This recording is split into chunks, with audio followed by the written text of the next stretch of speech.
Hello, and welcome to the Critical Concert. My name is Will Crosswait, and I'll be your host for this wonderful weekend of musical mayhem. The D&D livestream Critical Role has inspired fan artists across the world to create art of all kinds. This weekend, I've collected as many of this community's musicians as I possibly could, and asked them to step a little bit out of their comfort zone. They were also kind enough to take the time to talk with me about their music, Critical Role, and whatever the heck else came to mind. The result, which you're about to see, is an eclectic mix of NPR's Tiny Desk concerts and CR's Between the Sheets. Since it looks like I'm trapped here in this grayish void of random tchotchkes suspended by twine, I hope you'll join me over the weekend as we hear the music and musings of these talented and interesting folks. Welcome to the show.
Hello, Hunter. Welcome to the stream. Well. Thank you so much. Thank you for joining me. Yeah, for those who might not know, Hunter Rogerson is a composer and a musician who has been crafting multiple albums over many years, notably a handful of which happen to feature Critical Role themes. I do. I want to talk about all of that, but first, can you tell us a little bit about this Dark Tone piece? Yeah. Oh boy. So Matt does this thing where he describes situations in a way that feels like it should have music tied with it. He has a musical way of describing certain things.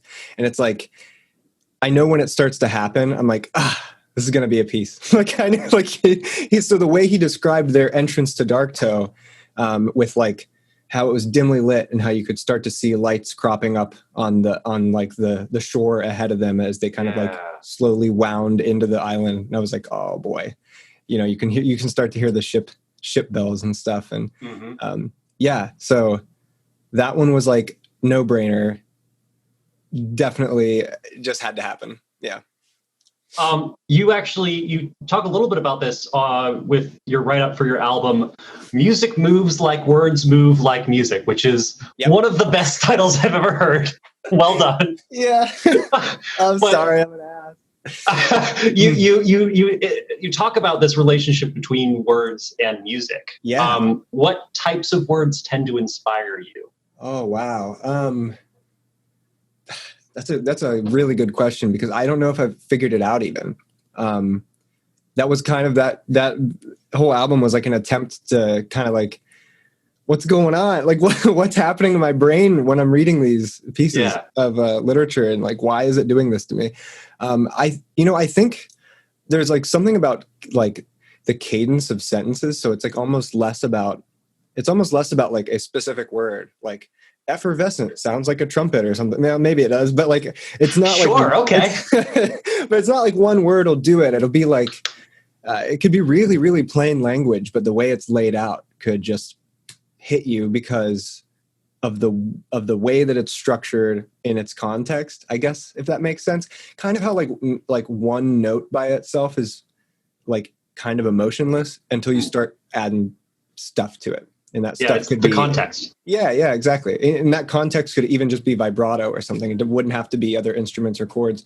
But yeah, so that's kind of like, I've just noticed a bunch of crossover there. And color works in the same way for me, is that sound and light and sound and language and all of this stuff is like really interconnected, like to a point of like, it's almost like a curse sometimes, especially in like loud social situations where there are multiple conversations going on. And definitely. The way you're talking, it almost sounds like you have that thing of like you see sounds or you see colors trigger sounds. Yeah. Do you have any of that in you? Synesthesia? Yeah, that's the one. Yeah. Yes. Really? Yeah. I have so many more questions now. You've opened up the floodgate. Yeah, I didn't like. It's always a weird. Yes, for sure. But it's a weird thing for me to say yes to, because it's like it's almost like I'm saying like, oh yeah, I have this weird condition, which I guess is true. But boy, I just thought that's how it worked. Like it doesn't feel like there's anything. It was never like all throughout life I'm like, something's off with the way that audio is hitting me, because I don't know, it just felt super intuitive. And then I remember at college, it was like the first year there, I was describing something to somebody when we were like doing a little jam rehearsal thing. And I was describing like when it goes into that section that's way warmer and everything kind of gets reddish, like it was some kind of description like that. And he's like, yo, dude, what? He's like, do you have synesthesia? Are you fucking with me? Or like, what's going on? And I had no idea what he was talking about. He gave me the whole spiel on what that was. Yeah.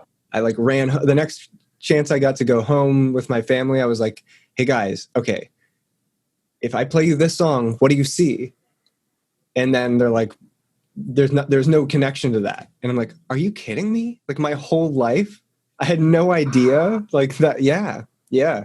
And from the way you're talking, it sounds like it kind of goes the other direction too, where, you'll hear a story and all of a sudden music is in your head. Mm-hmm. That's amazing. Yeah, that's a superpower. I guess so. It works in the music for media world perfectly. It is just like, it definitely feels like I was built for that. Yeah. Wow. Yeah. Can you talk a little bit about what working in that industry is like? Yeah. Challenges, joys, concerns. Yeah. There's a lot of all of it. Probably the coolest, most well, it's maybe not the most recent, but it's one of the cooler things that I got to work on. Wasn't even strictly composing, which is cool. That's, I think, part of the industry that is part of the industry that's interesting to me is that there's starting to be a little bit more crossover between the disciplines because of technology's role and everything. Mm-hmm. So like composing is kind of sound designing and mixing all at once now. Interesting. Yeah, that's been like the coolest thing for me is that all of these weird moments that I had really early on that I was like, am I a fake? Like, am I a fraud and not a real composer? Are totally being flipped upside down. And because the industry is like telling me like, no, this is perfect. It's good that you can mix while you write. And it's good that you know what sound design is. And like, because you have to do it on the fly now, everyone expects perfect demos that are indistinguishable from the real thing. So yeah. So those crossovers of discipline are great because I got a cool little, like, basically a music editing assistance role for a movie called The Outpost. Nice. And it's like, a war movie essentially, but it's like a little less like heroic and beautiful and kind of gritty and like taxing to watch in a way that really pays homage to like the veterans themselves without glorifying war, which I appreciated. That's great. Yeah. Yeah. And there's like a little musical thread through it where the soldiers play guitar and like try to teach each other a song that kind of will get them through. And they needed some guitar replaced. So I was like the phantom guitarist throughout that project. So so I got to do that. And then that led to me kind of getting subsumed into some music editing roles where I would set up a bunch of like Pro Tools sessions, like so that everything was in like a nice locked template so that when we handed it over for the string recording date, there was like, no ifs, ands, or buts. You just open the Pro Tools file. All the, tracks are ready and like prepared to be armed to the mics that they're going to be using. And like, so that kind of thing. So a lot of the tech stuff came into play too. Now, do you have a main axe? Is there one instrument that you are just, that's my instrument? Yeah. It's hanging up over here if you want me to grab it, but it's a guitar that I built kind of. Oh, you have to, please show me. Yeah, I'll grab it. It's a little bit of a Frankenstein situation. Yes. And this is the result of high school Hunter and his obsession with crazy guitars. Hell yeah.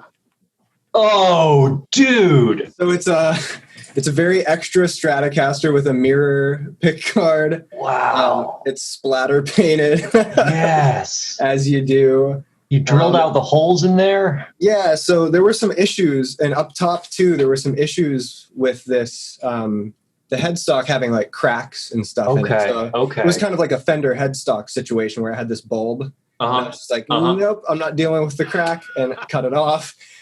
Same kind of situation here. There was some weird dents and like serious like cratering going on because I bought like the things that no one wanted. Absolutely. I didn't know what I was doing. So if you're going to take it apart and put it back together, you want to, Yeah, absolutely. It's wild. But I love it. Did you mess with the electronics at all? A little bit. I messed with them on accident. I think I messed up some wiring, and I don't know how well you can see this situation. Oh yeah, you added some buttons. Yeah, I love it. These little toggles. I was hoping that maybe I could pull a Brian May, kind of inspired by how he had like the ability to flip phase on his pickups and stuff. Ooh. But I didn't know what I was doing. So a couple of the positions are almost useless. One of them's just really quiet and dull sounding. And I don't know. I never opened it up to figure it out because I had soldered it. And I'm like, I'm not going to I already don't know what I'm doing. So I'm not going to redo it. And one of them just accidentally a kill switch, which is useful. I built a kill switch into my old Fender. I love that thing. It's great. Yeah. Yep. Yeah, so that I have a bunch of wonky stuff, and it's not the greatest, like, by any means.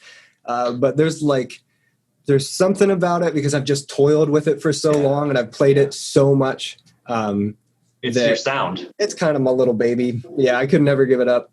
Yeah. Thank you for sharing. That is so wonderful. Yeah, man. It's great. If you could pick one member of Vox Machina, are you caught up on campaign 1? Pretty much, but it was a spottier experience than campaign 2. All right. As long as you know the characters, we're good. So one member of Vox Machina and one member of the Mighty Nine to form a band with you. Who would you pick, and what genre of music would you play? Oh man. Okay.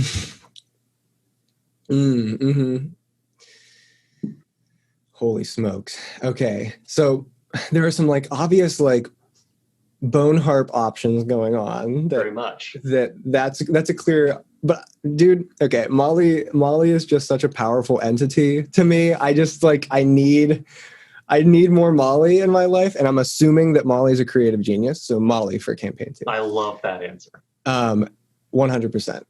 That's for sure. And then I'm thinking, oh boy, I don't know if I want to double Taliesin, but Percy. No, Keyleth. Yeah. I love that. Okay, pitch me on Keyleth. So Keyleth would be some like really cool, like kind of the John Hassel thing. Like I'm imagining some really like tender, like textural stuff. Yeah, so like a little bit of experimental ambient business going on. And then I think Molly brings like a little bizarre edge to it, like kind of virtuosic instrumental playing, but like weird instruments. You know? I know that guy. I'm friends with that guy. Yeah, I need to meet that guy then. Well done. Thank you so much for joining me, Hunter. This was absolutely lovely. Dude, thank you for hosting this and being a like super cool person. So this whole project, like being kind of on your shoulders, is probably nuts. But just like, I like super appreciate you doing all of this stuff. And thanks, man. It's like seriously been a joy. So thank you. Seriously. Thank you.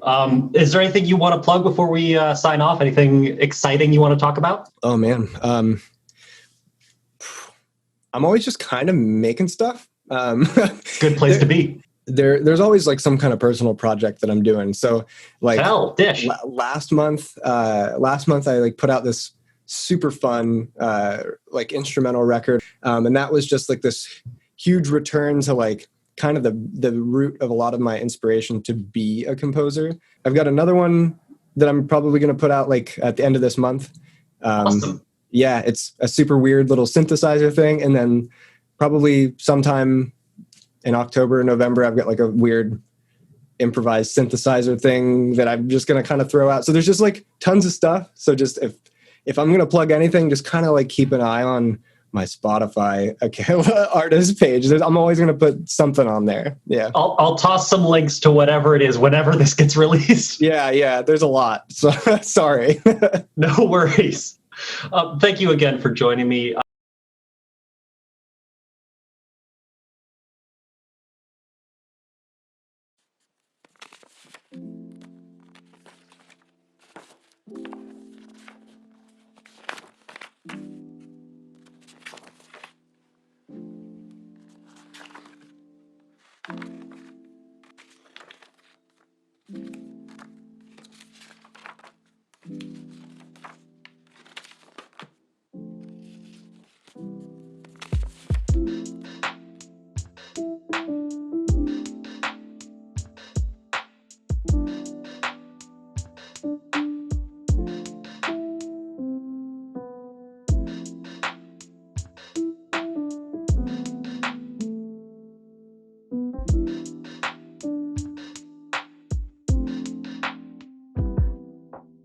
So cloth out on the ground, and I take the jade statue and I place it onto that, and move my hand a bit through the air, and then drive my palm across the statue, and the statue just sort of crumbles into a fine powder, and then I scoop a little bit of that out and set it on a different cloth, and then I tie that up.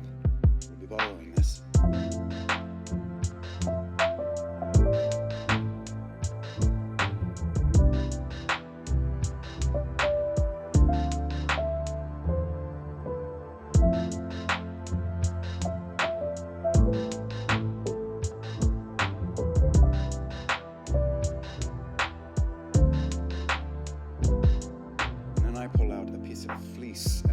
that around my hand.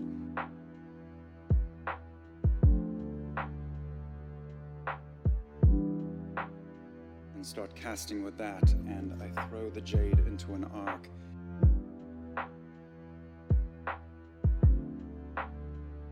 And start weaving my hand through the green that floats up.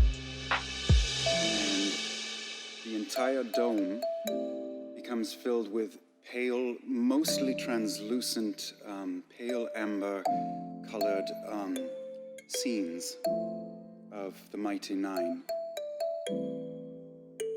in all of their time together, just floating like little specters through the dome.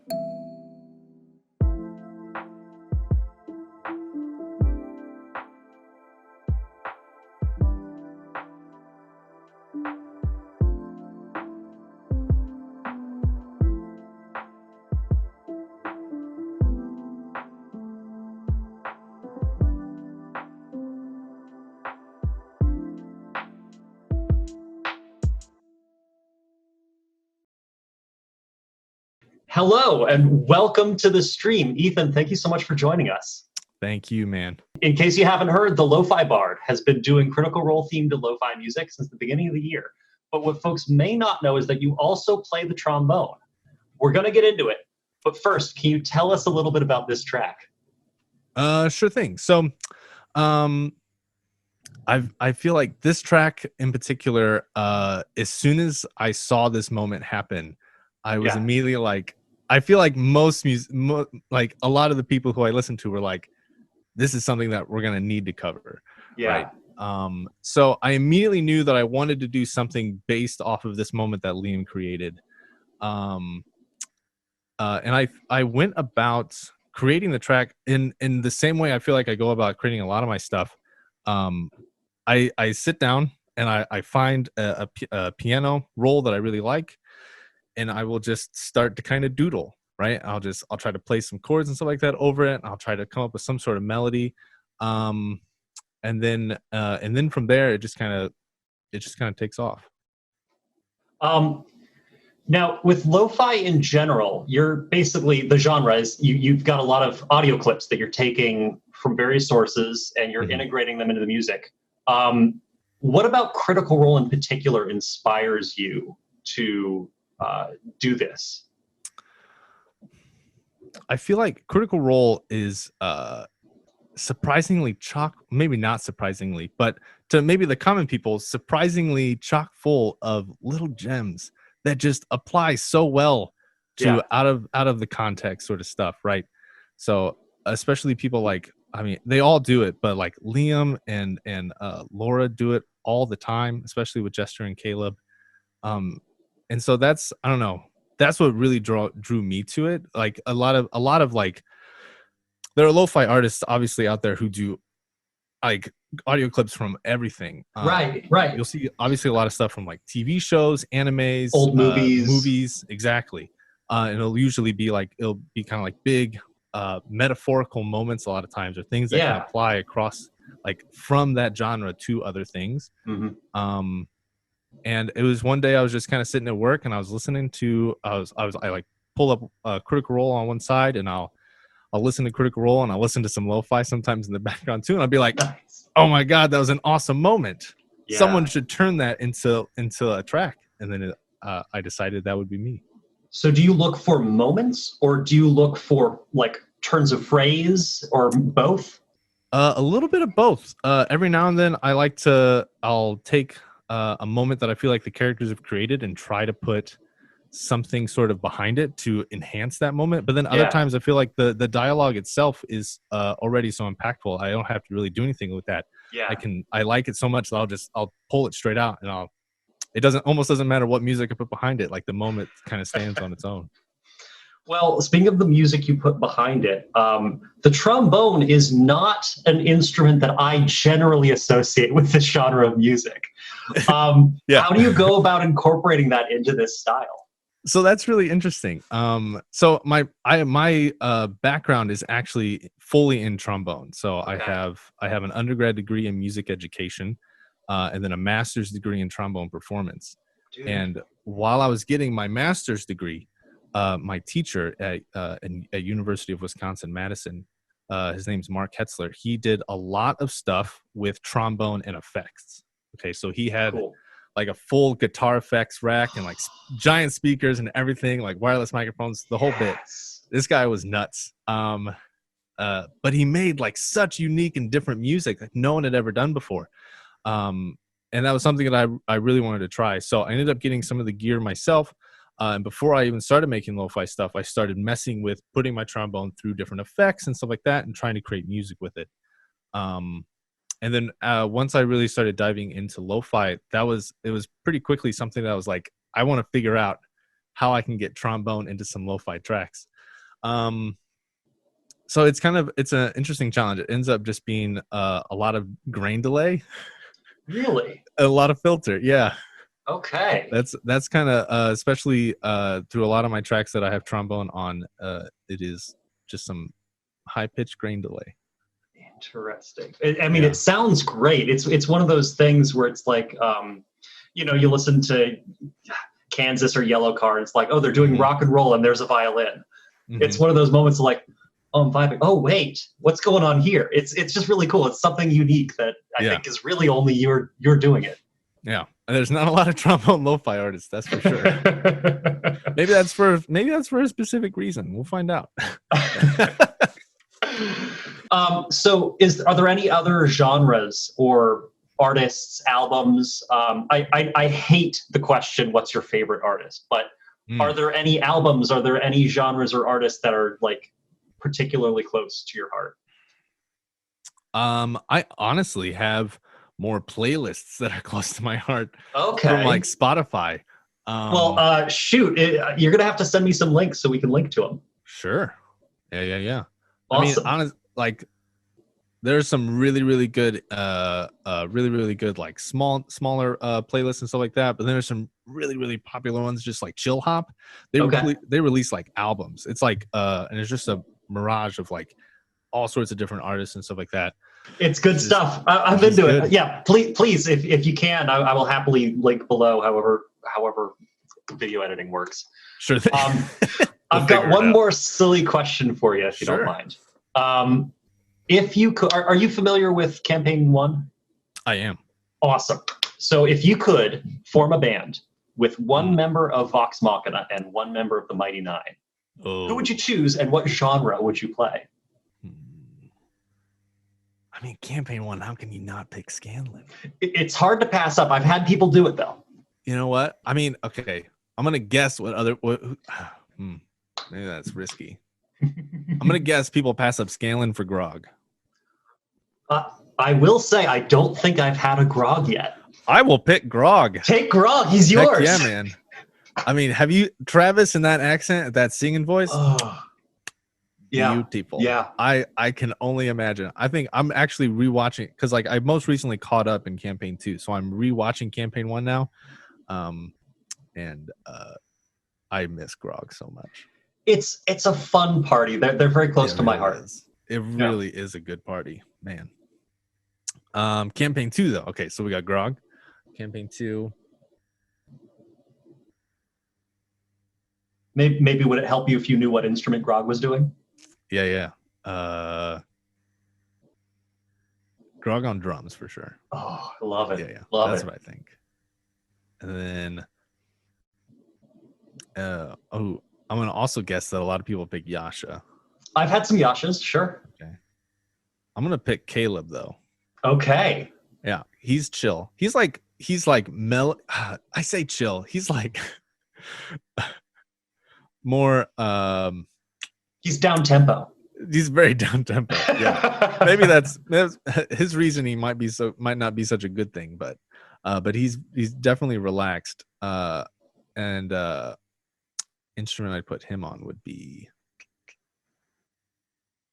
cello. Ooh.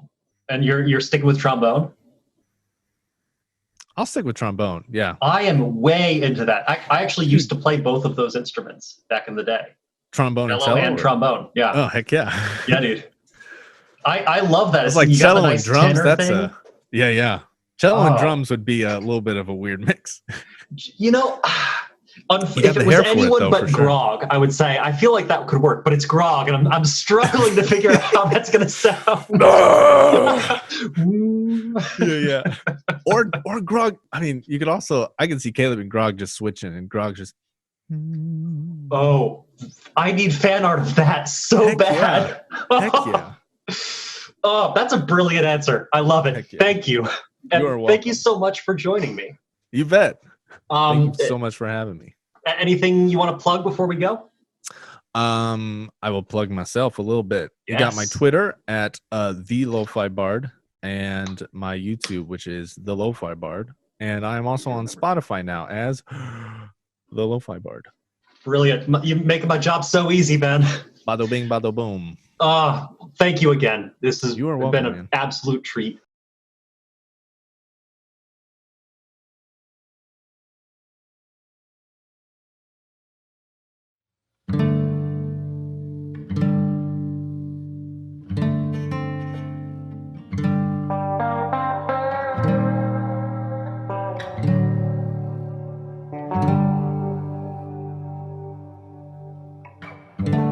You can't evade me. You can't pretend to run.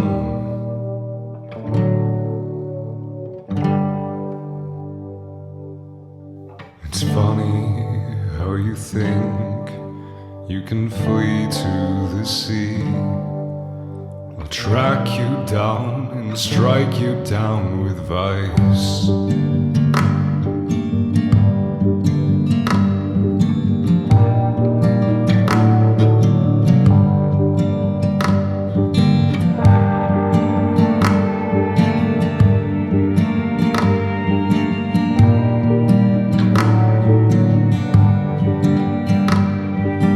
Tell me you're done. I say to hell with you. Oh traitor, I'm coming to claim what's mine. The gift that I gave, that marvelous blade forsaken, left to burn. You're too stubborn to see what I am, a god of this world.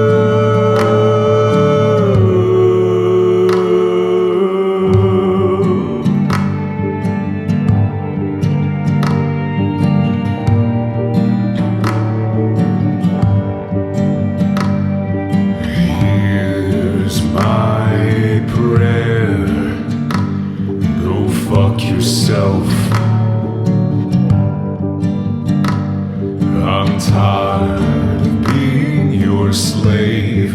You say you're a god, so why do you need a man? The gift that you gave, the pact that we made, a charade to help you escape. But I no longer care if I master the seas.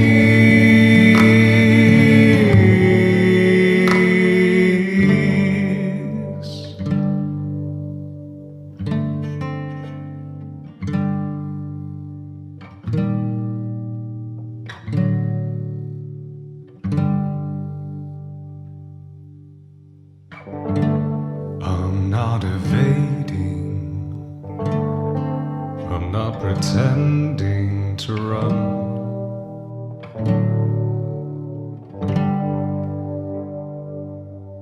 It's funny how you think your control over me is still in place. I've won this race with her grace.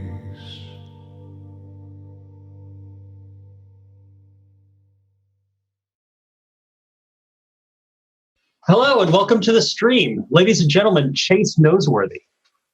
Hello.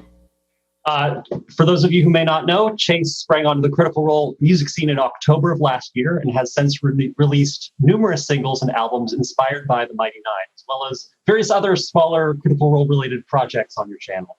But first of all, can we talk a little bit about The Serpent and the Snake? Yeah, absolutely. So when you approached me about like making a song for this project, I started on a song like immediately and then threw it away, started on another song, threw it away. And I went through like 4 different ideas before I finally landed on one. Wow. There were so many different issues. Like at one point my computer crashed and I lost all my files. So there were like 2 song ideas that I was working on that were just like lost forever. Are you serious? No notes or anything? Nope. And I was foolish enough not to back it up. So yeah, it was pretty unfortunate, but it was kind of cool because I had like this blank slate to just like have all these new ideas and I didn't have to like feel the pressure to finish all these old ones.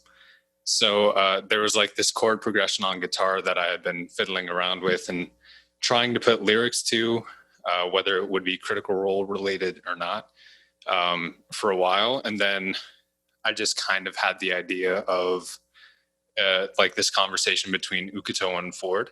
Yeah. And basically Uk'otoa, like after Ford betrays Uk'otoa and like sides with the Wild Mother, Uk'otoa just being like, hey, come back or fuck you. And then Ford also being like, fuck you. That was basically just the entire idea for the song. So I sat down and finished that in a couple of days and recorded it like a day later. Wow. That's you mentioned a little bit on your YouTube channel that's kind of the pace that you used to go back when you were kind of churning things out, is you do it in a very short timeline to me. Yeah. How has your process changed now that you're doing full-length albums? So you used to kind of do this fast-paced thing. Now you're kind of slowing down. What's that like for you? It mostly just depends on how much time I have on my hands. The most recent album I put out, The Storm's Daughter, which was Yasha's album. Yeah. I wrote most of the songs in a week and a half to 2 weeks. And then I like fine-tuned it and did the mixing and mastering over the course of probably a month. And that went out. That process was super fast. But since then, because I had so much time on my hands because COVID happened and I didn't have to juggle school or a job. So I was just like all day, every day, just making music. But now I have a job and school's about to start. That's great. Yeah, and I'm trying to do all these collaborations with a bunch of other musicians as well. So the time on my hands is a lot more limited in that sense. So I don't have much time to. Right now, I'm trying to work on Ford's album, and I haven't had much time to actually work on that. I noticed actually as I was listening to your Spotify, your first album is mostly the fingerstyle guitar, and then you bring in more and more of these, I guess, electronic elements in the new album based on Yasha. Is there something that you want to learn for the next album to kind of continue that learning arc? Are there new instruments, new styles that you want to attempt? Right. Well, first off, Hunter Rogerson, who's another amazing musician involved in this project, kind of got me reinterested in the accordion. Yes. I actually have an accordion in my closet back there that Beautiful. I never learned how to play it, but now I really want to because of all of his music. So maybe eventually I'll start doing some accordion kind of sailor sea shanty vibes. Yes. I had this idea to, anytime there's guitar, I wanted to use a lot more guitar on Ford's album. And anytime there is guitar, there's this tuning that's very similar to like a banjo tuning that would be used in like bluegrass or a style called clawhammer guitar. Yeah. Okay. Which tuning is it, out of curiosity? It's like some kind of open D tuning. It's D, G, D, G, C, D. Interesting. So it's a lot of repeated notes, but it makes a really cool kind of Southern sound that I thought fit Ford really well. Yeah. So I'm thinking of using that a lot in his album. But other than that, It's just basically just more of the same, and trying to, it's really just whatever my progression is in music in general, that is going to be reflected on my Critical Role music. Absolutely. I'm curious about a couple of your videos in particular, and you can say as much or as little as you want, but your most recent video was inspired by Brian W. Foster. Can you talk a little bit about that, whatever you're comfortable sharing? Yeah. So that one was, Brian is very much an inspiration for me. For a while, like, I had only seen him on Vox Machina and Beneath the Sheets. But then eventually I stumbled across, it was like a year ago or so, I stumbled across his interview on We Have Cool Friends, which he's talking to his friend Greg, and he basically just explains his life, his background, and you really get to know him more as a person and his story. And I learned that he had this book of short stories and poetry called Black and White. So I bought that on Amazon and read it in one night, and I like fell in love with it. And I like pick it up every now and then and go through and read some of the things in there. And for a while I had been meaning to write a song about it, because one of the main things that that inspired me from his story was he talked about his leaving the faith in particular. And when I found that interview, I was also going through a very similar thing. Different situation, but similar in certain ways. So he really helped me out through that, to like listening to that interview really helped quell the anxiety that came with that situation. So I wanted to do something to kind of repay that favor. And for a while, I just couldn't think of the right sound to go with that, until one day I was just messing around on piano and came up with this little simple chord progression that I thought felt pretty right about it. So I wrote and recorded it in like one morning before work, and threw it up on YouTube. And that's one of the ones recently that I'm more proud of, for sure. It's a beautiful song, though. Thank you. On the completely other side of the spectrum, something that's very near and dear to my heart is meme music. And one of my favorite videos you have is you cover Ashley Johnson attempting to do Jester's voice. Yeah. And it made me laugh so hard, man. Is that something? Sorry, I did not expect that to, like, I looked at it like 3 days ago, having not seen like how it had done, and it has like over 5,000 views. I'm like, it's doing great. What the hell? But so how did that come to be? Is that something we should expect more from you? I did one of Brian talking about an encounter with a Burger King employee that like I threw up on Twitter, and then I was like, this isn't that good, so I took it down. I don't know if you can expect more of it. If the inspiration ever hits me, I'm definitely going to do it again. But that was just like a spur of the moment thing. I don't know why it was on my mind, but I just had remembered Charles Cornell. He does all those memes with the piano and like over people talking. And I just, for some reason, connected the dots between that and Ashley trying to do Jester. And then that was born.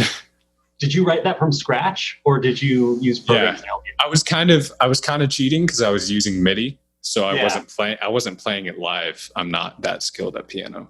We'll talk after we're done recording. I have once you get Logic, I have some thoughts for you. For sure, I'm excited. All right, so you've got to pick one member of Vox Machina and one member of the Mighty Nine to form a band with. They don't have to be musicians, but they have to be in your band. Who would you pick, and what type of music would you play? Okay, I feel like the obvious answer here is Scanlan and Yasha, because Scanlan's are the musicians. Scanlan is a bard and Yasha has the bone harp. Ah, man, that's difficult. I wanna go against the grain here.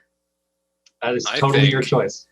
I think simply because Vex has the voice of Laura Bailey, Vex would be a phenomenal singer. I'm into it. So I'd go with Vex, and Jester says she plays piano. So I guess I'll go with Jester. And Laura Bailey.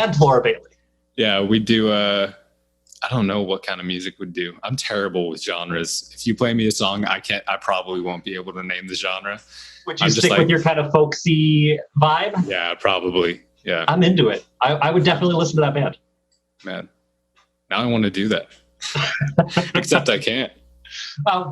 Call Laura Bailey. once you drop the Chester album, I think you'll be fine. That definitely sounds like something she'd be interested in taking time out of her full-time mother life to do. Oh, shoot. Well, thank you so much for joining me, Chase. Is there anything you'd like to plug while you're here? My YouTube channel is just Chase Noseworthy, and then my Twitter handle is Noseworthy Chase. Awesome. Hi, guys. We'll get back to the music in a second, but there are a few things I'd like to say first. In my time running the Cantata Pansophical and putting together this concert, I've been blessed to work with so many amazing artists, writers, and musicians from around the world. Love for this type of nerdy storytelling isn't restricted by time zones, borders, or even oceans. And one of the best parts of our community is our support of various charities over many years. I'd like to highlight one in particular, Amnesty International. These folks are working tirelessly to support human rights around the world. We've put together a GoFundMe campaign to raise money directly for Amnesty International as a celebration of the worldwide critter music community. If you have the financial means, I encourage you to consider donating with the link provided in the description. As a thank you to our donors, I'll be sending out digital downloads of all the music you hear this weekend. I've also included a little bonus track for you, an acoustic version of the Cantata original song, I Wear the Mask, recorded by yours truly. So if you've been enjoying the music this weekend, please consider a donation of any size. The Critical Concert. Fictional stories. Real change. Look upon the Lord of this world, the Lord of Alexandria, and Arthur.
Hi, and welcome to the Court of the Unseelie Fae. Thank you so much, Spencer, for joining us.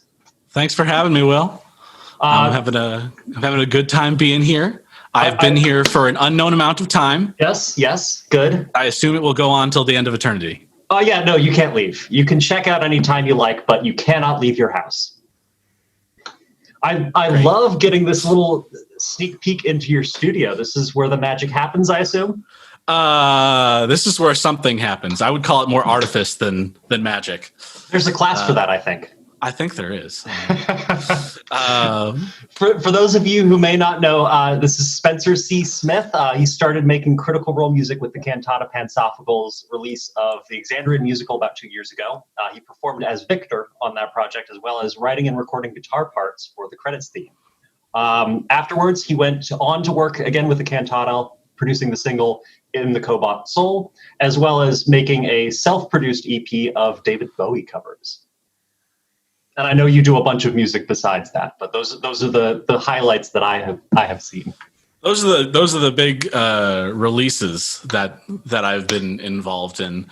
Well, I'd love to be like recording and releasing more. I actually spend most of my time playing live, or I was up until this year. So yeah. Well, hopefully you can get back to it soon. Hopefully, we'll see. Well, let's talk about this song to start. What inspired you to write it, and how did you go about creating it? So I saw the Twitter thread. You were kind enough, I think that was you, kind enough to tag me in it. And we were talking about playing a virtual live show. Yeah. And if I wanted to play one of my songs, and I got to thinking about my songs and what I had, that could be ready to go. And I looked at my back catalog, and it was like, it's David Bowie or songs I wrote in college and high school. And none of those are really Critical Role based or have any kind of grounding in D&D, but I would love to write a new song. Yeah. So I decided to take that on and try to figure out what it was that I would write about.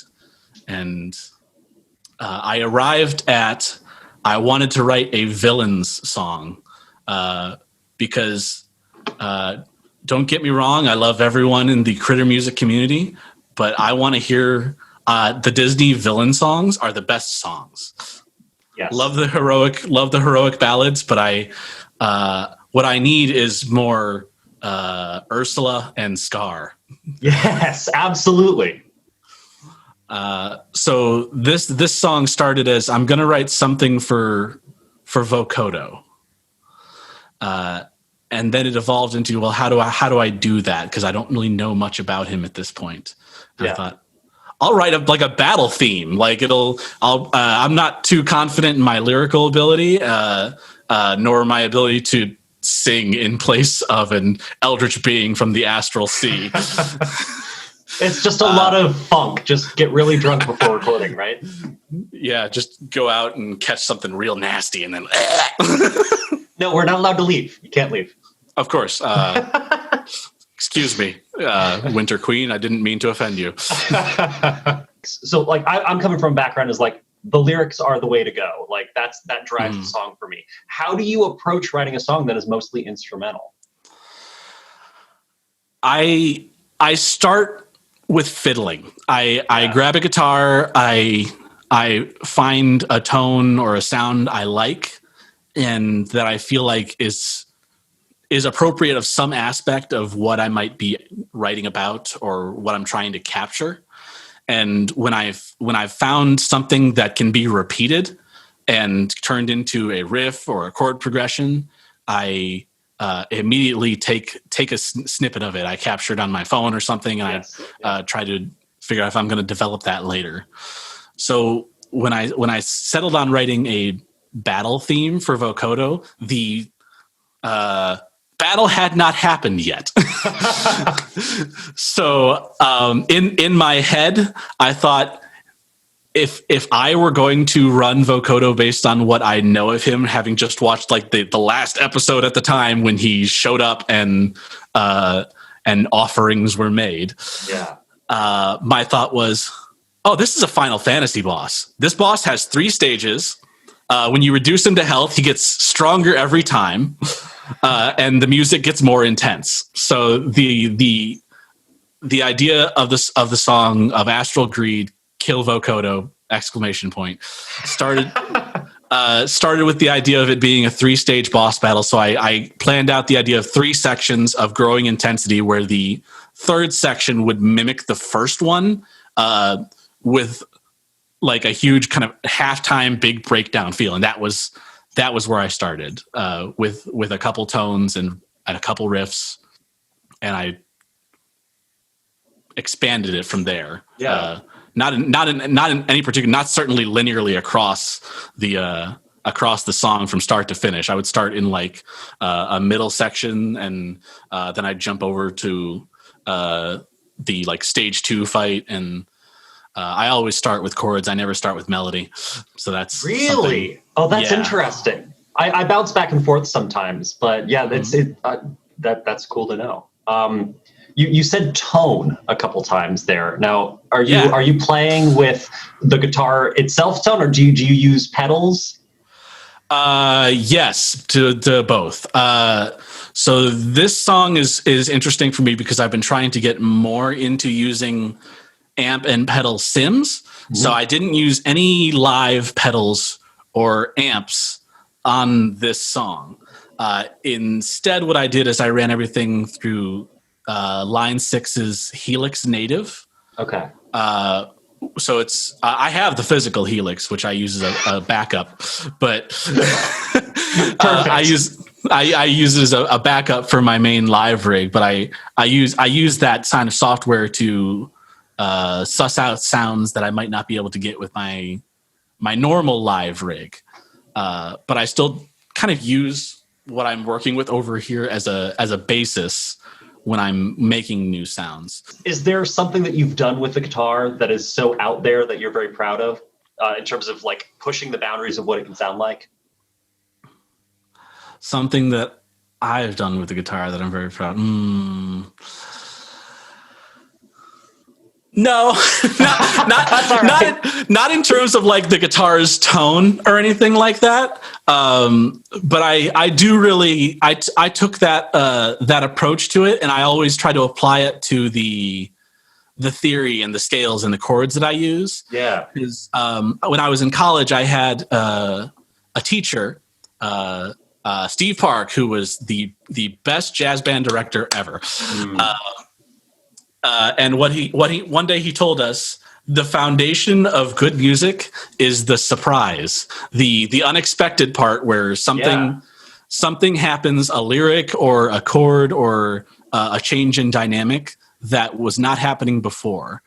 And my brain, being me, took that idea and applied it to every time I write a chord progression or a melody that heavily relies on a scale. I put something in there that I wouldn't normally hear. So like Astral Greed, the example of that is while the chords are happening, that da da da da da da that thing. Yeah. That's just a D minor chord, and then I flat the 5, so it ends up being D diminished. Mm-hmm. And that's just a repetitive. So it's because it's happening sort of in the background and on such a repetitive loop. The melody has way more room to do anything I want with it. So I ended up using mostly minor, some Locrian, Lydian Mixolydian. Yeah, all of them. In various places, That's great. And they're kind of hidden throughout and that combination of weird scales, I felt also helped me get closer to the eldritch being that it was Vokodo. Spoilers. That is totally valid. That's actually genius. I love that. Yeah, I love messing with scales. I've always written weird modal scalar things. Is there any advice that you have carried with you as like, oh, this was really helpful for me? The advice I've carried with me. First thing I learned is that when it comes to music production, you might have an end goal in mind, and what ends up on the other side of the music production will almost never sound like what you imagined when you started it. Whatever causes that, it will not, the vision will not be the solid image that you see in your head when you start the project. But I think the best advice I could give to anyone doing music production or starting music production or going on that journey would be to just start it and do it consistently. Because that was my biggest problem, was I kind of started it and then I was on and off. And then as soon as I started doing it, like every week, as soon as I was working on something new every week, even if it was a song or a progression that would never see the light of day, I got something out of it. I felt I improved some aspect. So just tackling anything new, any idea you have in a music production setting will make you a better producer, in my experience. Yes. And that's true not just for production, but for songwriting, for an instrument, for anything that you want to do. Everything you just said is completely valid. That's the best advice that you could possibly give, man. Let's finish it out with a silly one, all right?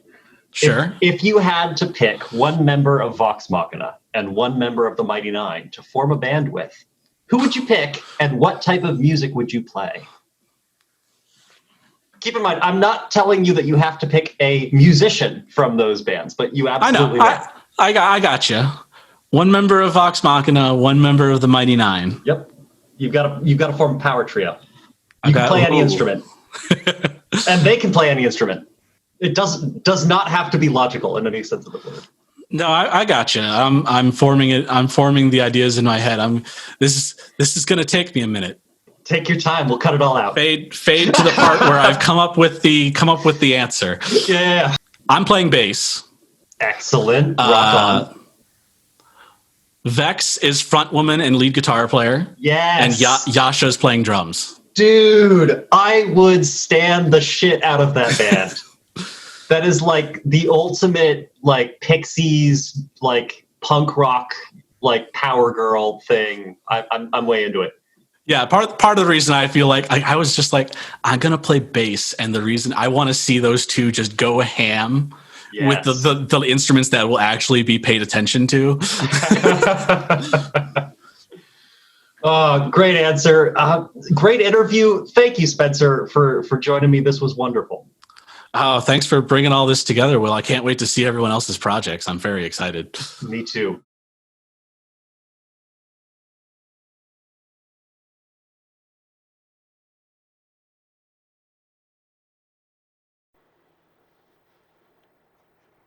So I'm going to be singing The Gentleman for you. There once was a man of the sea, a merchant sailor for the Soviet family. He made his coin and made his life from port to port and ship to ship. He came to a port he'd never been, a lavish chateau he could e'er afford.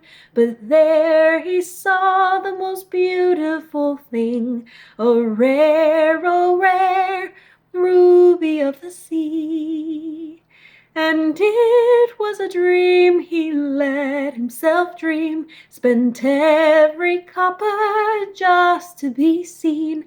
He gave his all for another kiss, and his heart he lost to that ruby of the sea.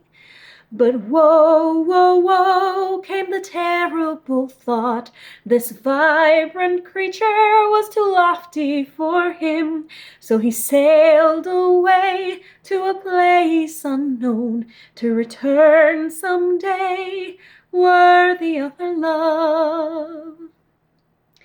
So the ruby of the sea watched her lover sail, and she wept alone as he disappeared. His ship attacked and his freedom lost, a child left behind he'd never know.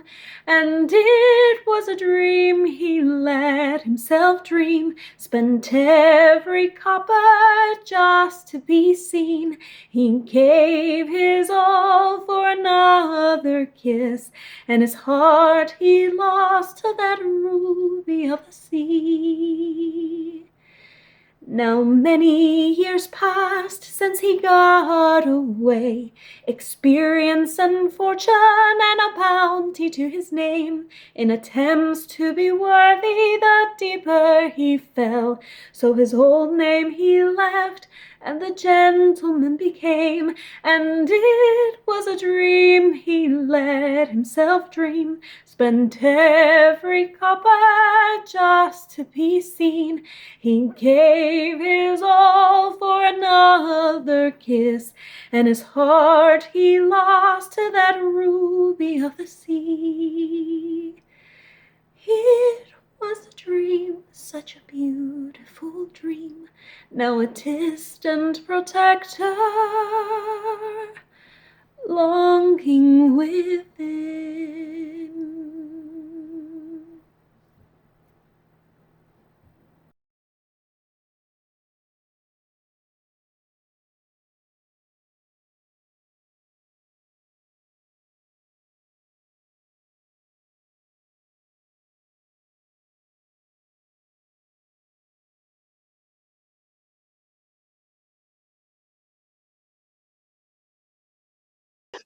Thank you so much for joining us, Megami, everyone. For those who haven't heard, Megami is an artist and a singer who began doing Critical Role-related music earlier this year with 2 singles, The Gentleman and Tavern Waltz, and then went on to release an EP and an album that both have collaborations from other nerdy musicians. We're going to talk about that album soon, but for now, can you start us off by telling us a little bit about The Gentleman? The Gentleman. Okay, so can I give you a little backstory? Please do. Okay, so towards the end of 2019, I got the chance to collaborate with Autumn Orange, who I'm sure a lot of critters know. So I got to sing Avantika and was featured on Femme Fatale. So that was freaking amazing.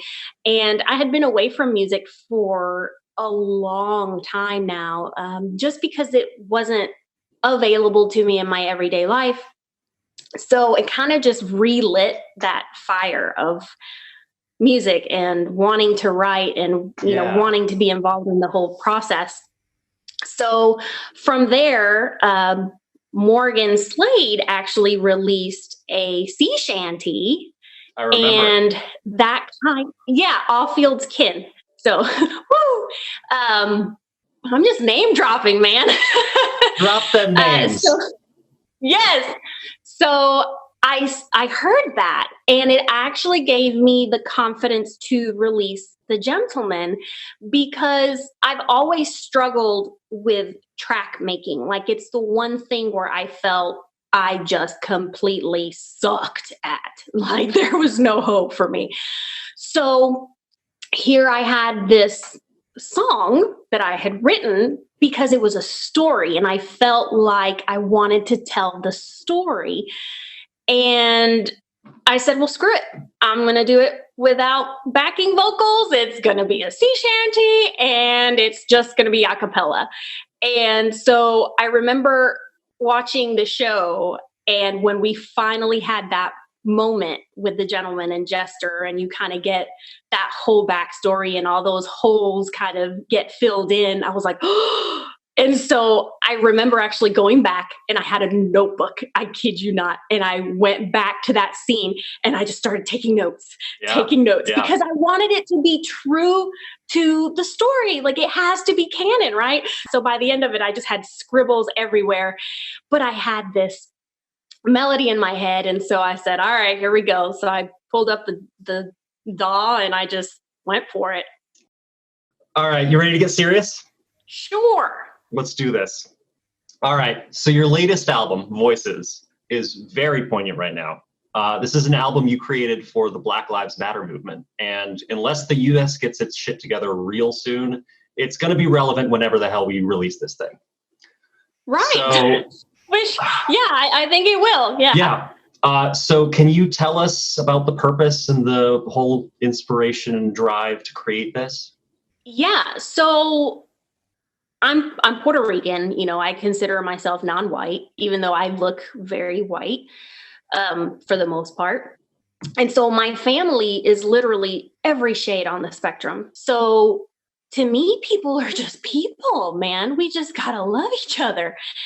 Yes. And so this was just hitting home because not just my family, but I have friends since childhood that are brown and black. And it got to be suffocating, and realizing like how suffocating this was for me, which because of how light I am, I haven't had to deal with this. I dealt with people looking down on me because when I was younger, I was the brown kid. I was the Spanish kid. I got picked on for that. I was made fun of. I was excluded for that. I still get weird looks when I'm out in public and I start speaking Spanish on the phone, because people are like, what are you doing here? Are you even legal? Like all kinds of crap. So I get that. So I can't even imagine like getting that just for walking in a place. Like one of my best friends in the entire world is black, and she lives down in Atlanta. And, she was telling me about having to watch her back and having to, be really mindful of what places she goes in, or, go driving by the cops on her way home, and just all of this stuff. And so when you started seeing the videos, obviously George Floyd, but you start seeing all the videos of all the police violence afterward, because a lot of these protests, most of these protests were peaceful protests until the police showed up. And then things got so super escalated.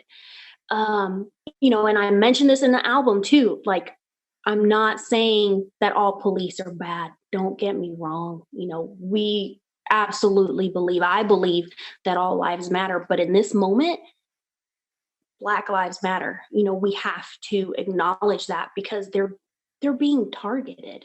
And so I said, okay, I can let this stop me in my tracks and immobilize me with fear, or I can do something with it. I can channel it. I can try to be productive. I can try to do something, right? So then I started asking myself, what can I do? How do I be a better ally? What is within my power, whatever that sphere might be, as small or as big or whatever. I don't care. At that point it was I need to do this. I need to help those less fortunate. I need to have, and if I don't have it, I need to create a platform so that these people can tell their stories, can give you their point of view. And so I reached out to my Black and brown friends and family. I reached out to an acquaintance on this, and I even have strangers on this who I met through an acquaintance, and they were like, yeah, we're on board. And so my initial prompts, were think about what would you like someone to know before they called the cops on you? Before somebody shot you? What do you want those people to know? Who are you as a person? What do you believe in? What makes you happy? What makes you who you are? That's all I told them. Everything they gave me was unprompted. When he said, I love you all, God bless, guess what? That was unprompted. That was from the heart of a Black man saying he loves everybody. You start getting deeper and deeper into the who that person really is. And then by the end of it, you have this message, right? That we can start being better. We can work together. We can be in unity. We can have love for each other. Not only that, these people are, look, I think the biggest problem, I don't want to preach at anyone, but in my opinion, the biggest problem is just these people don't know any Black people. They just aren't around them. And so I feel like if they were just more exposed and had a little bit more of an understanding of this guy also likes anime, you know what I mean? Yeah. Just relating to people. Cosplay. We can go have a cool cosplay day. Exactly. Do you think that now that this project has been released, now that you've spent so much time on it, do you think that in working on it, it has helped you cope with all of this in any way? Yes, absolutely. Yes. I think if I hadn't started working on it, I wouldn't be in as good of a place mentally. Because working on the project too and reaching out to so many people, like they were so supportive, and like every single brown and black voice on this project has been so incredibly supportive, and they're like, man, you're literally taking us on a journey with this from beginning to end. And I said, cool. But it helped me to see that there was still hope. Despite all the craziness. Yeah. Like I'm always one to want to hope, right? Like I want to be positive. I want to be optimistic. I want to see the good in things. And it got really hard to see the good in things there. But working on the project helped me see that there was still capacity for that there was still a future for that, because the same brown and black voices that were contributing to this project were telling me, yeah, we still believe in a future. We still believe, in unity and peace. Again, the album cover, I originally was going to have the Statue of Liberty, beaten and mangled or whatever. And her torch was going to be down. But by the end of the last song, I felt like there was a renewed hope. So despite Lady Liberty being beaten up and being torn down, she was holding up her light because she's still hoping. That so is all really about powerful. Imagery. That is really powerful. All about imagery. That actually makes me recent. I'm gonna need to meditate on that for a while. That makes me rethink some things in my life, dude. All right, so this is a hard one. You ready? This is the hard one. This is the hard one. Ready? So we're in a really difficult position right now. Our bubbles of information have basically locked us into whatever moral position we were at when COVID hit. So if there's anyone who happens to be viewing this who's maybe on the other side of this issue, what would you like to tell them? Just listen. Just be willing to have an open heart and an open mind and listen.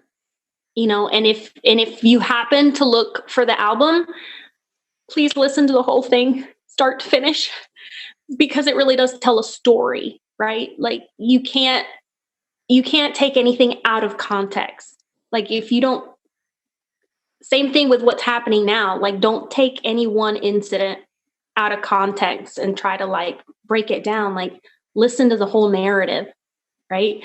Because any story out of context isn't the real story. Like we have to listen to the entire narrative and just remember we're all people. We're all just trying to live, right? We all want to be happy. We all want families. We all want a roof over our heads, right? We want security and safety. That's all we want.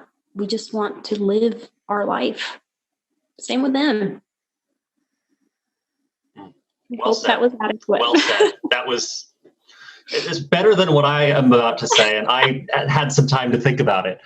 But I do want to take the time and just say, while we're talking about all this, if you have friends or family on the other side of this issue, you have an important challenge in front of you. Everyone is terrified right now for many reasons. And Yeah. if you can tell that they're maybe not in the best place to be receptive to this, maybe spend your energy and time on something else. But if you have the feeling that they might be open to listening or to maybe even changing their point of view, I think it is very important for you to talk to them right now and try and have those difficult conversations. Media isn't going to help us. Video killed radio, and now the internet has killed the news. But if you can show people one-on-one that the other side is not this evil scapegoat and just regular folks like us, maybe you can change a couple hearts and minds. And go vote, motherfuckers. Go vote! All right, I've got to. Do you mind if we end this with a really silly, dumb question just to change everything up? Yes, let's do it. Great. If you had to pick any member of Vox Machina and any member of the Mighty Nine to form a band with, who would you pick and what type of music would you play? Oh boy. That's a hard question. I'm into it though. It's my favorite question that I'm using this for everyone. I'm doing this for everyone. I'm going to say Caleb because of the sad wizard vibes. He is totally a sad emo boy. I love it. Oh, yeah. But maybe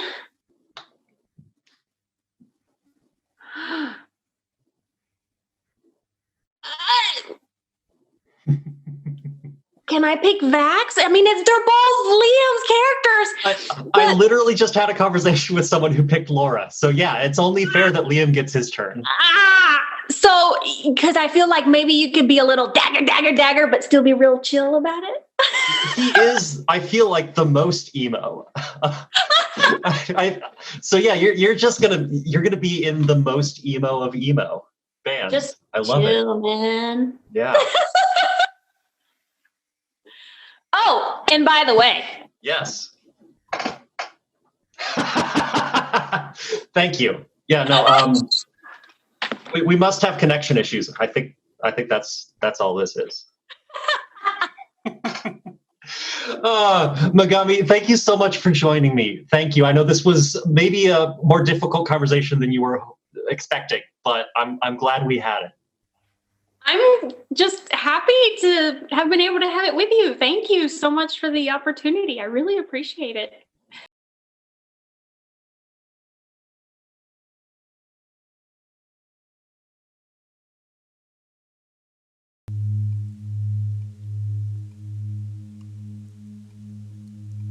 Seas breathe. They feel the pull of moons and know the in and out. Trees speak. They feel the breath of seas and whisper deep. And if you listen for them, you will hear me speak.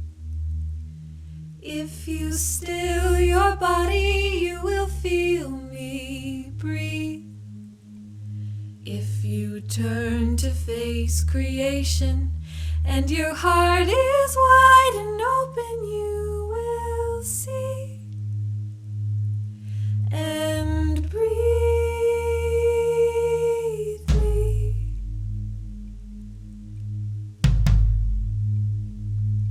My child, the wind and waves have known you all by name. My wild has lived inside the both of you the same.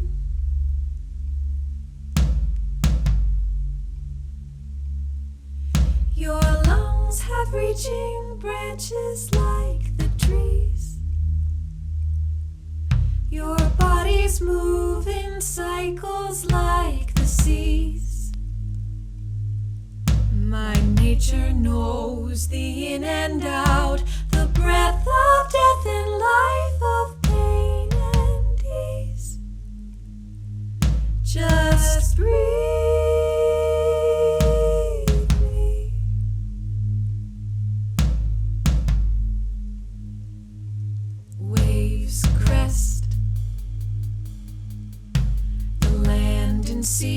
no violence and the calm in the storm. Winds rest, the beauty in the balance of the cold and warm,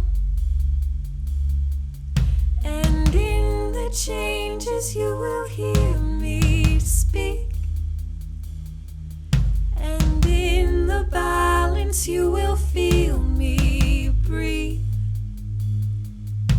And if you treat creation with a heart that's wide and open, you will see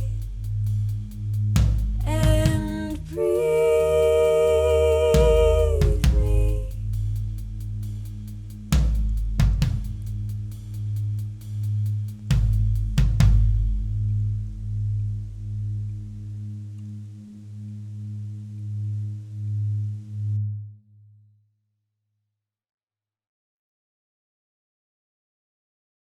All right, Lilli, hello, welcome to the stream. Thank you for joining me. Thank you so much. This For is those, super fun. yeah, it's going to be great. For those who might not know, Lilli Furfaro is a songwriter, a singer, who has been writing and releasing acoustic songs based on characters from Critical Role. Now, normally it's just you and an acoustic guitar, but you stepped out of your comfort zone a bit for this video, and I love it. What made you want to experiment with these new ways of making music? Is that I love harmonies so much. Yes, right answer. Yep. It's pretty much as simple as that.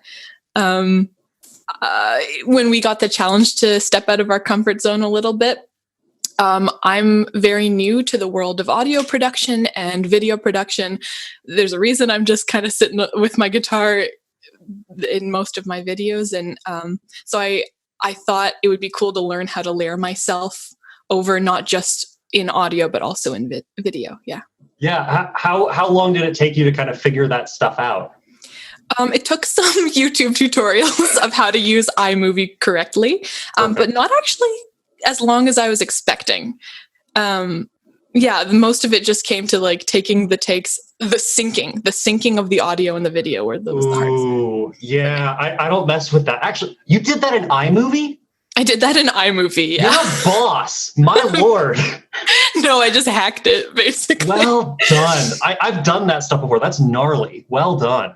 Thank you.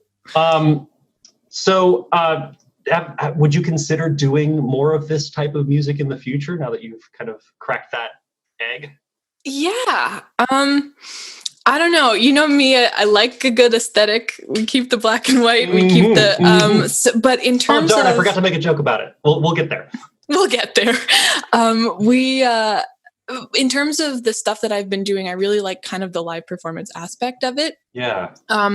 But in my recording it for distribution on the internet, whether that be streaming platforms or downloadable things, I've been experimenting a little bit with layering audio. So I thought it was really cool to get to add the video component in that way. And I would certainly do it again. Yeah. Awesome. Now, I'd like to talk about your Mighty Nine series for a minute. You just recently, again, time is meaningless, but recently you completed it. Congratulations. Thank you. What was the inspiration behind this whole big project? This is going to be the craziest answer ever, but I didn't know that it was going to happen. I didn't have a series. I like to write poems and songs and stuff kind of just for myself. And I wrote a poem. I love Jester. It was my first song that was kind of set out into the universe. And she means quite a lot to me. I love her story very much. And I wrote a little song at like 11 o'clock at night on a Saturday and I sent it to my friend and she said, you should tweet it out. And I was like, oh no, I have like 10 followers on Twitter. It's going to get lost in the, in the universe. There's no need for this. But she was like, no, you should do it. And within 15 minutes, my whole world blew up. That was ridiculous. And afterwards I went, oh, I kind of have an idea for another one. And then I wrote like 9 songs in 6 weeks. I have no idea. Gosh. I have no idea. I've never written that kind of breadth of music before.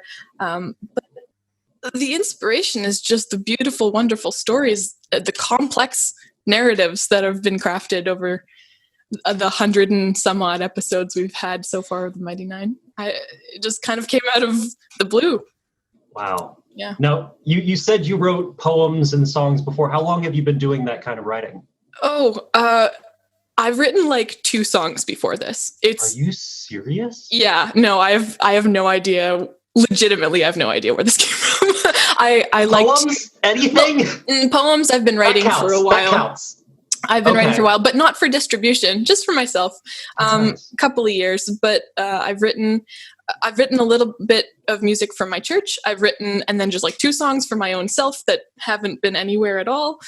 And then this. Wow. Well, the thing that I love about your videos is you have a deep understanding of these characters, and it's highlighted by this wonderful lyricism. Can you talk about the process? I mean, it sounds like it was just kind of, hit you. But yeah. What do you think about? How do you get inside a mind of a character when you're doing that? I don't know how satisfying these answers are going to be because I'm only kind of discovering that myself. But I go off of, generally it's like an image or a feeling. It's generally a feeling. And words will come first, generally, where I'll have an image of something. And then sometimes I start writing in the middle of a song. Like I'll have an image that was like the second chorus of whatever, or and then the more I kind of explore that image and the feeling of the thing that I'm trying to say, the words to say it kind of come about. Yeah.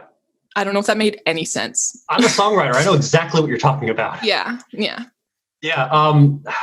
Now, do you have any ideas for? So you said that you've watched Campaign 2. Have you seen Campaign 1 at all? Oh yeah, I'm on like my my third go around of Campaign 1. I'm a content consuming monster. I love this stuff. Well, I don't want to spoil anything if you have future plans, but do you see yourself returning to other characters, other parts of the story? I do.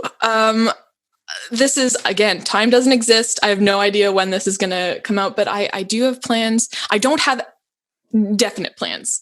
My Mighty Nine series is done. I don't have any plans to do any NPCs or things like that right now, but Vox Machina is definitely going to happen at some point. Yes! But I think I needed a little brain break. Absolutely. Give yourself with the speed of which time. I was. Yeah, so I don't know. I don't think I'm going to set myself a schedule because this is more of a passion project and a fun creative thing. Yeah. But it's gonna happen at some point. That's great news. That's wonderful news. Thank you. I've also heard whispers that you might be doing some voice acting in the future. Yeah. I don't want you to break any NDAs, but is there any little bits that you could tell us about that? And if not, that's okay.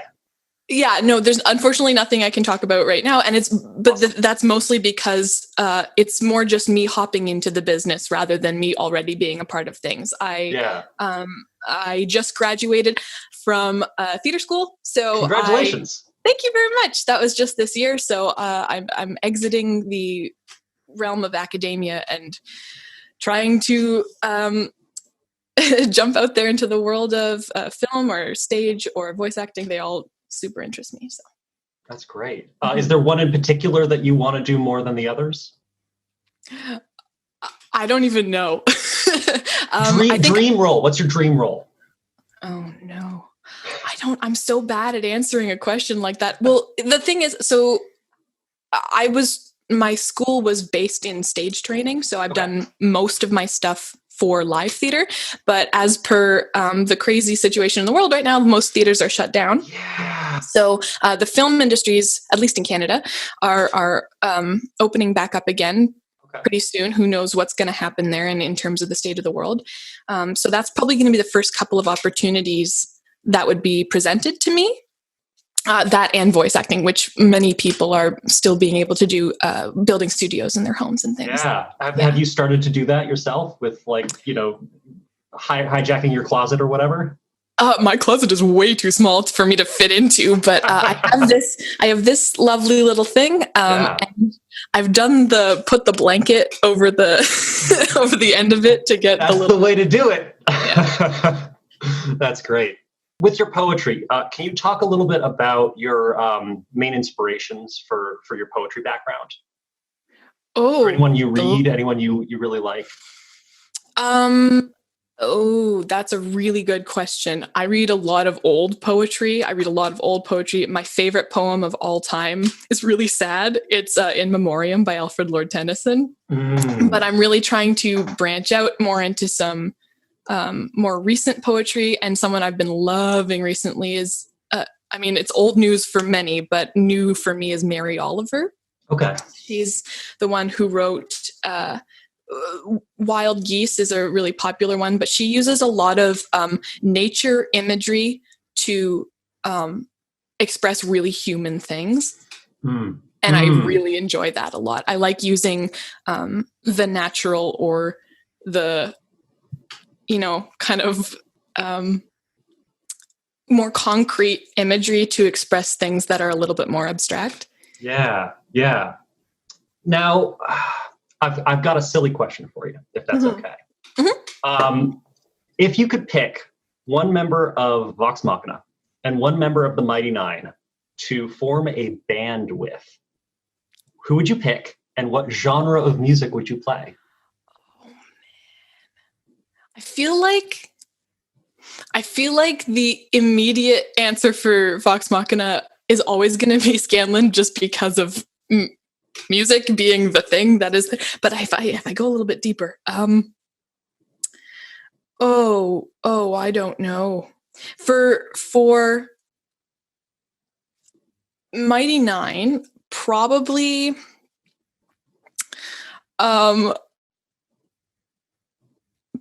Jester. Yeah. Probably Jester, because of the enthusiasm with which she brings she plays everything. Piano, right? She plays piano, yes. But I think just the joy of it, that would be phenomenal. And I think with VM, that energy would just go so well with Scanlan. I think that the crazy stuff that would come out of that would be so much fun. And we'd probably do something. I just had the image of, like, if she's playing the piano, like something toe tapping that you'd have in pubs or taverns or something like that, a folk sort of jazzy thing. I don't know. That's what I immediately thought of. Upbeat folk. I am into it. That is phenomenal. Thank you so much for coming on. This has been thank you. Total pleasure. Do you have anything you want to shout out? No idea when this will drop, so if there's anything you want to, Twitter handle, YouTube channel, anything like that? Yes, if you don't know me, I'm at Lilli, which is spelt funny. It's Lilli. It's like Lillian without the N. Lilli_Furfaro at Twitter. And then on Instagram, it's Lilli_Furfaro_music. I don't know when this is dropping, but I'm just right now getting all of my stuff onto Spotify, so you can find me. Yes. Yes. Awesome. I have like a couple of my songs up there right now. It's all just kind of a gradual process. But other than that, I'll see you soon. All right. Whatever new stuff happens to drop into my brain at any given point. Fantastic. Thank you, Lilli. And now we will cut to something else. Yes. Thanks, Will, and thank you to everyone who performed and shared their stories with me today. We've got more music in store for you this weekend, but we've been streaming for a while now, and I desperately need a bathroom break. Tune in tomorrow for even more Critical Role musicians. Thanks to everyone who helped put this together, and thank you for watching. If you're able to, please consider donating to Amnesty International. There's a link below for more information. We'll see you tomorrow.